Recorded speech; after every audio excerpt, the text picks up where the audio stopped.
Hi guys, welcome back to my YouTube channel. Guys, आज के blog में हम योगा के टॉपिक्स के ऊपर कुछ बात करने वाले हैं। मैं पहले भी 3 योगा से रिलेटेड ब्लॉग बना चुका हूं, जिसमें मैंने आपको ये बताया था थियोरीज ऑफ योगा, जिसमें हमने कुछ टाइप्स ऑफ योगा समझे थे हमने, जैसे कि कर्म योग क्या है, कर्म योगा क्या है, भक्ति योग, ज्ञान योग, राजयोग।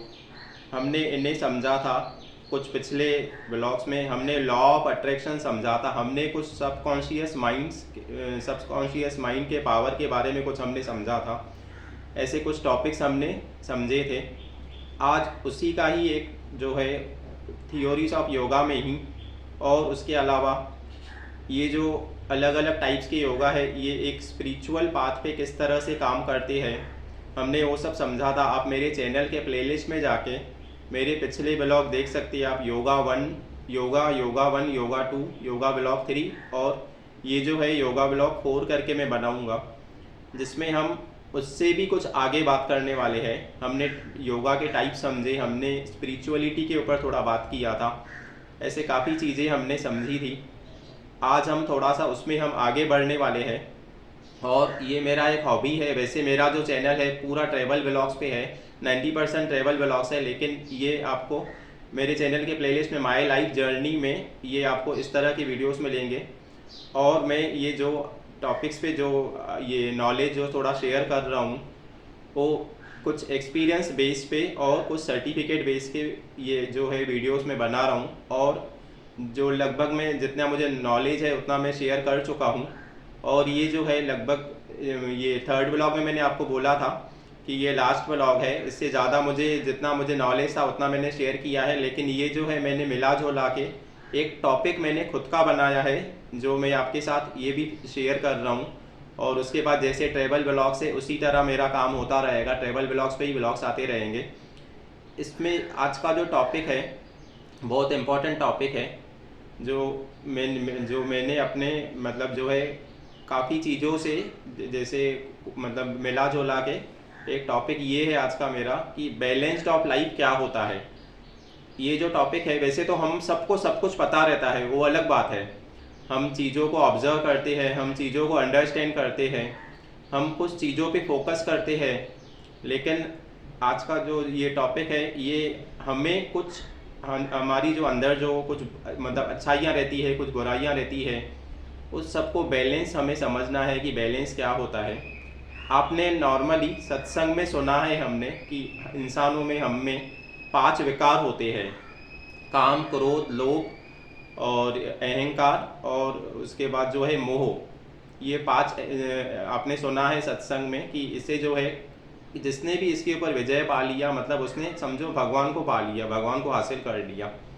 लेकिन मैं जो आपको समझाना चाहता हूँ, मैं मतलब ये जो आज का जो टॉपिक है, एक बैलेंस लाइफ क्या होती है। हम योगा करते हैं, योगा में भी हम एक्सरसाइज करते हैं, हम मेडिटेशन करते हैं। मेडिटेशन में हम थॉट्स को बैलेंस में लाते हैं, और उसके अलावा योगा करते हैं हम अपने बॉडी, माइंड और स्पिरिट को एक दूसरे के साथ कनेक्ट करते हैं, बैलेंस करते हैं। तो वैसे ही हम जो है हमारी जो पूरी लाइफ है, लाइफ में हमें जो भी अलग अलग सब्जेक्ट्स होते हैं, बचपन से लेके मतलब जब हम जो अपनी लाइफ जीते हैं, जैसे मैं आपको एग्जांपल बता रहा हूँ कि खाली ऐसे नहीं है कि योगा में ही हम बैलेंस करते हैं, या जो है हम ये जो आज का जो टॉपिक है ये इसके लिए है कि ताकि हम अपनी बुराइयों के ऊपर विजय पा सके, कंट्रोल में मतलब उसे रख सके, बैलेंस में रख सके। मतलब इसका मतलब ये नहीं है कि हम अपनी जो है विकारों को पूरी तरह ख़त्म कर सकते हैं, ना ही ख़त्म करना है। वो क्यों, मैं आपको आगे एक्सप्लेन करने वाला हूँ। अभी जैसे हम छोटे होते हैं, हम स्कूल में जाते हैं, अगर हम पढ़ाई करते हैं तो पढ़ाई करना बहुत अच्छी बात है, लेकिन हम पढ़ाई करेंगे खाली और पूरा फोकस हम अपना पढ़ाई पे मतलब स्टडी करेंगे खाली, और स्पोर्ट्स में ध्यान नहीं देंगे, खेलने कूदने में या फैमिली में ध्यान नहीं दे रहे या दूसरी बातों में ध्यान नहीं दे रहे, तो खाली क्या होगा, हमने खाली एक ही चीज़ पे मतलब फोकस किया। लेकिन अगर हम पढ़ाई भी कर रहे, खेल रहे भी है, दूसरी बातों में भी हम एक्सपर्ट बन रहे हैं, तो वो एक बैलेंस्ड हो गया हमारा। नहीं तो हमारा पूरा जो एक तरफ हम बढ़ गए, दूसरी तरफ हम कम हो गए। मतलब ऐसा नहीं है कि पढ़ाई नहीं करना है, पढ़ाई में अच्छा भी बनना है, होशियार भी बनना है, लेकिन दूसरी चीज़ों पे भी थोड़ा थोड़ा ध्यान देते रहना है। तो यही हुआ, एक लाइफ में हम बैलेंस कर रहे हैं। और ऐसे भी नहीं कि खेलना है तो पूरा दिन खेलना है, बस खेलते रहेंगे तो पढ़ाई नहीं होगी, हम फेल हो जाएंगे। बैलेंस मतलब हर बात में ध्यान देना। भगवान ने, ऊपर वाले ने इतनी सारी चीज़ें लाइफ में बनाई है ताकि हम किसी एक चीज़ में नहीं हो, हम हर चीज़ में इन्वॉल्व, हमारा इन्वॉल्वमेंट होना चाहिए। हर चीज़ में हमारा जो है इधर उधर ध्यान होगा तो हम जो है हमारी लाइफ एक अच्छी तरह चलेगी। वैसे अच्छी तरह चल रही है, वैसे होता है। अभी समझो अगर हम काम कर रहे हैं, जॉब कर रहे हैं या बिजनेस कर रहे हैं, पूरी तरह बिजनेस में ही हमारा फोकस है तो बहुत अच्छी बात है। बिजनेस करना ज़रूरी है, बिजनेस से पैसे आते हैं। लेकिन अगर हम बिजनेस करते करते हम अपनी फैमिली लाइफ पे ध्यान देना हमने छोड़ दिया है तो वो इम्बैलेंस हो गया कहीं नहीं कहीं। मतलब हमने एक चीज़ पे ध्यान दिया, दूसरी चीज़ पे हमने ध्यान हटा दिया, और वही चीज़ें फिर कभी कभी किसी को तकलीफ दे सकती है। और दूसरी बात कि अभी जैसे बैलेंस ऑफ लाइफ में और भी बहुत सारी चीज़ें आती है। हम खाना खाते हैं तो अगर हम कम खाना खाएंगे तो क्या होगा, हम कमज़ोर पड़ जाएंगे। लेकिन अगर ज़्यादा खाना खाते हैं तो हमारा मोटापा बढ़ जाता है, फैट्स बढ़ जाता है, तो हमारा इम्बैलेंस हो गया ना कहीं नहीं कहीं। वैसे ही आयुर्वेदिक भी जैसे रहता है, हम आयुर्वेदिक के हिसाब से हमारी बॉडी में बैलेंस होना चाहिए। उसमें जैसे रहता है वात पित्त कफ बैलेंस होना चाहिए। ज़्यादा हमें ठंडा भी नहीं खाना चाहिए, नहीं तो सर्दी वगैरह होती है। ज़्यादा गर्म भी नहीं खाना चाहिए। इसी तरह बॉडी हो या हमारी लाइफ हो, हर जगह पे बैलेंस होना चाहिए। अभी जैसे ये जो हमारे जो अंदर विकार होते हैं, हम अगर विकार को पूरी तरह ख़त्म कर देंगे, एक्चुअल में जो है कहीं नहीं कहीं हमें जो है पूरी तरह ख़त्म कर भी नहीं सकता है कोई, और करना भी नहीं चाहिए। मैं ऐसे नहीं कह रहा हूँ कि हमें एकदम अच्छा परफेक्ट एकदम अच्छा इंसान बनना है। ज़्यादा अच्छाई भी कभी कभी इम्बेलेंस कर देती है। अगर हम बहुत अच्छे हैं और सामने वाला जो है कोई हमारा मतलब जो है सामने हमारी फैमिली में कोई है या और कोई है, लाइफ पार्टनर पकड़ो एग्जाम्पल, चलो फैमिली वाला नहीं, लाइफ पार्टनर पकड़ते हैं, हो सकता है वो हमारी अच्छाई का एडवांटेज उठा के चला जाए। वैसा नहीं होना चाहिए, ज़्यादा अच्छा भी नहीं होना चाहिए। उसी को बोलते हैं बैलेंस ऑफ लाइफ। अभी जैसे और एक एग्जांपल है इसके, जैसे अभी समझो कोई किसी को किसी से मतलब लव हो जाता है या प्यार हो जाता है, तो उसमें भी इंसान को इम्बैलेंस नहीं होना चाहिए। उस अगर वो खाली उसी के बारे में सोच रहा है और उसी के पीछे क्रेज़ी हो गया है, और उसके क्रेज़ी होने के चक्कर में अगर उसने कुछ गलत स्टेप्स उठा लिए है तो वो सही नहीं है। क्योंकि कहीं नहीं कहीं वो इंसान भी इम्बैलेंस हो गया है। उसका क्या इम्बैलेंस हुआ है, इमोशनली इम्बैलेंस हो गया है। अपने इमोशंस के ऊपर कहीं नहीं कहीं कंट्रोल रखना चाहिए। इमोशंस को जो कहते हैं ना कि हमें जो है माइंड को डाइवर्ट करना आना चाहिए। माइंड को एक एक टॉपिक से निकाल के, अगर हम किसी एक चीज़ में कभी कोई हमें कोई प्रॉब्लम है लाइफ में प्रॉब्लम सबको रहता ही है। कोई ना कोई एक या दो दो तीन प्रॉब्लम्स, या कोई एक खास करके किसी न किसी हर इंसान में एक प्रॉब्लम, एक तकलीफ, एक दुख, एक सौरो बोलो जो बोलना है, एक रहता ही है। और हर एक इंसान को एक दो खुशी भी होती ही है, ज़्यादातर ऐसे होता है। बाकी तो सबका अपना अपना लक है। कोई ऐसे भी हो सकता है जैसे सब खुशियाँ हो, और कोई ऐसा भी इंसान हो सकता है जैसे सिर्फ तकलीफ़ें ही तकलीफ हो, वो अलग बात हो गई। लेकिन नॉर्मली हम ऐसे पकड़ते हैं कि हमें एक दो तकलीफ रहती ही है हमेशा, बचपन से लेके मतलब जो लाइफ हमारी जो जीते हैं हम। आप किसी की भी लाइफ उठा के चेक कर लो, कोई ना कोई प्रॉब्लम उसे पक्का रहेगा, और कोई ना कोई उसे खुशी या कोई ना किसी चीज़ में वो परफेक्ट भी रहेगा। किसी ना किसी मतलब वो बात में वो आगे भी रहेगा और वो खुश भी रहेगा।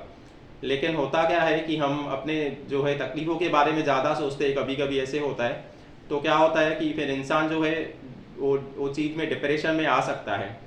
अगर ऐसा कुछ हो रहा है, हम किसी एक चीज़ के बारे में सोच रहे हैं, डिप्रेशन में आ रहे हैं, तो हमें अपने माइंड को वहाँ से घुमा के दूसरी चीज़ों में इन्वॉल्व करना पड़ता है। या तो अपने आप को बिज़ी करना पड़ता है कि हम बिज़ी रहेंगे तो हम चीज़ों से निकल पाएंगे। माइंड को डाइवर्ट करना आना चाहिए। और उसके अलावा जो है हमें उसके साथ साथ हमें अपने जो विकार मैंने आपको जैसे बताया उसके ऊपर भी जो है लिमिट में रखना आना चाहिए। अभी समझो जैसे एक एग्जांपल कि जैसे लोभ है, किसी में अगर ज़्यादा लोभ है, पैसों की लालच है, तो उस लालच की वजह से वो बुरे काम वो कर सकता है। लेकिन अगर नॉर्मल है तो कोई प्रॉब्लम नहीं है, लेकिन अगर बिल्कुल लोभ नहीं है तो उसको काम करने का जो है, काम करने का ही उसका जो जोश है वो निकल जाएगा, वो काम ही नहीं करेगा। वैसा भी नहीं होना चाहिए। नॉर्मली जो है, ये जो 5 विकार है, 5 विकार में से 2 से 3 विकार हर इंसान में होते ही है ज़्यादा। लेकिन अगर सब बराबर बैलेंस पे रहे, किसी किसी में तो 5 विकार हो सकते हैं, किसी में 5 विकार ना के बराबर हो सकते हैं, वो पर्सन टू पर्सन डिपेंड भी है। लेकिन नॉर्मली हमें जो है अपनी चीज़ों में ध्यान देके हर एक चीज़ को बैलेंस में लाना चाहिए। फिर वो चाहे हमारी थॉट्स हो या हमारी जो है हैबिट्स हो। ये जो आज का जो व्लॉग है, ये मैं ये सोच के मतलब बना रहा हूँ कि हो सकता है किसी को कुछ बुरी हैबिट्स हो। बुरी हैबिट से निकलने के लिए भी माइंड डाइवर्ट करना आना चाहिए, और ज़रूरी है वो आना करना। अगर माइंड डाइवर्ट करेंगे, अगर बुरी चीज़ों से अगर निकलना है तो दूसरी चीज़ों पे ध्यान देना चाहिए। तो वो दूसरी चीज़ों पे ध्यान देना वो अभी उसी पर्सन का काम है, वो तो हम किसके बोलने से कुछ होता नहीं है।